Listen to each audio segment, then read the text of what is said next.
દક્ષિણ ગુજરાતની વીર નર્મદ યુનિવર્સિટી સંલગ્ન કોલેજમાં ગંભીર ક્ષતિ બહાર આવી છે।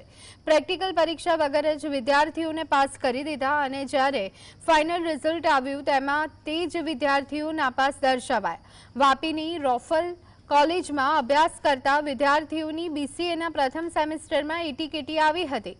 વિદ્યાર્થીઓએ વર્ષ 2024માં એટીકેટીની પરીક્ષા આપી અને તેમાં પાસ હોવાની માર્કશીટ યુનિવર્સિટીએ મોકલી આપી હતી। જો કે 5મા અને 6ઠ્ઠા સેમેસ્ટરમાં હોલ ટિકિટમાં નાપાસ લખેલું આવતા ભાંડો ફૂટ્યો હતો અને યુનિવર્સિટીએ 1 વર્ષ બાદ વિદ્યાર્થીઓને નાપાસની માર્કશીટ મોકલી આપી હતી।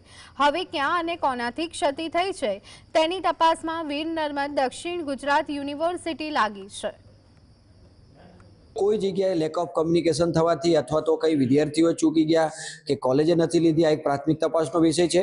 परंतु ए विद्यार्थीओए प्रेक्टिकल वगर परीक्षा आपी हती अने एनी मार्कशीट पण एमने आपवामां हती जेमां ए पास हता। परंतु खरेखर वास्तवमां ए विद्यार्थीओए प्रेक्टिकलनी परीक्षा पण आपवानी हती अने आवी क्षति ध्यानमां आवी छे। हालमां अमे प्राथमिक तपास आदरेली छे।